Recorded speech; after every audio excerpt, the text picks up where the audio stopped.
क्या आपने नोटिस किया है कि नेगेटिव न्यूज़ हमेशा ज़्यादा वायरल होती हैं और जब बात भारत की हो तो ऐसा लगता है कि वेस्ट और उनके मीडिया हाउसेस हमेशा एक बायस्ड पर्सपेक्टिव लेकर आते हैं।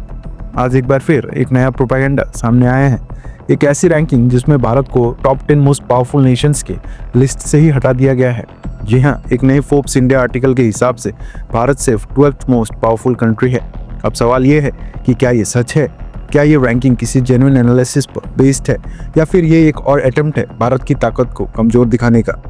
चलिए सबसे पहले देखते हैं कि किस देश को कौन सी पोजीशन दी गई है। सबसे पहले ऊपर स्थान पर है अमेरिका, दूसरे पर चाइना, तीसरे पर रशिया, चौथे पर यूनाइटेड किंगडम यानी कि ब्रिटेन, पांचवें नंबर पर जर्मनी, छठे नंबर पर साउथ कोरिया, 7 पर फ्रांस, 8 में जापान, 9 में सऊदी अरबिया, 10 में इजराइल और भारत नंबर 12। इवन यूएई हमसे आगे है जो 11th पोजीशन पर है। क्या ये सच में एक रियलिटी है? अब एक सेकेंड के लिए सोचिए, भारत एक रैपिडली ग्रोइंग इकोनॉमी है, एक स्ट्रॉन्ग मिलिट्री पावर है और ग्लोबल इन्फ्लुएंस दिन ब दिन बढ़ रहा है। फिर भी हम साउथ कोरिया, यूएई और सऊदी अरेबिया से पीछे हैं। अगर ग्राउंड रियलिटी देखें तो कई सवाल उठते हैं। जर्मनी एक ऐसी कंट्री जो यूरोप के इकोनॉमिक क्राइसिस से जूझ रही है। यूक्रेन वॉर के बाद जर्मनी की एनर्जी क्राइसिस सबको पता है, तो फिर ये 5th मोस्ट पावरफुल नेशन कैसे हो सकता है? साउथ कोरिया जिसमें करप्शन के केसेस चल रहे हैं और प्रेसिडेंट को इमरजेंसी लगाने के चक्कर में जेल भेज दिया गया। ये कंट्री अपनी सिक्योरिटी तक मैनेज नहीं कर सकता बिना अमेरिका की हेल्प के। ये फिर भी भारत से आगे कैसे? बात करें दो मिडिल ईस्ट कंट्रीज की जो सऊदी अरब और यूएई है, दोनों कंट्रीज अपनी आर्मी के लिए पाकिस्तान की हेल्प लेती है।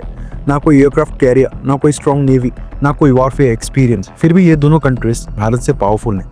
इसराइल, हाल ही में इसराइल एक बड़ी वॉर क्राइसिस से गुजर रहा है। उसकी इकोनॉमी और सिक्योरिटी दोनों थ्रेट्स के अंदर है, फिर भी ये भारत से ज़्यादा पावरफुल कैसे हो गया?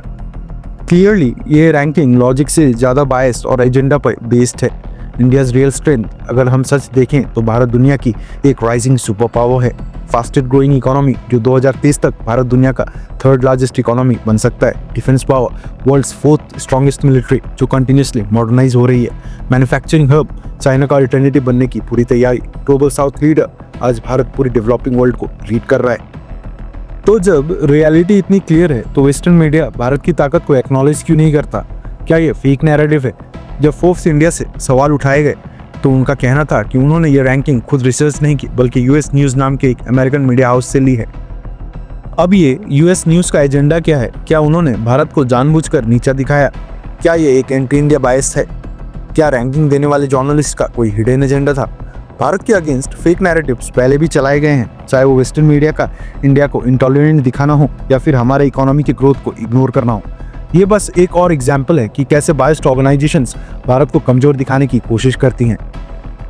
सच तो ये है कि भारत को किसी की सर्टिफिकेट की जरूरत नहीं है। एक अमेरिकन जर्नलिस्ट का एक आर्टिकल हमारे देश में नेगेटिविटी फैला सकता है, लेकिन सच ये है कि भारत अनस्टॉपेबल है। जल्दी दुनिया को ये मानना पड़ेगा कि भारत एक ट्रू ग्लोबल सुपर पावर बन रहा है। आपका क्या कहना है इस रैंकिंग के बारे में? क्या ये सच है या एक प्रोपेगेंडा? कमेंट्स में अपना ओपिनियन जरूर शेयर करें।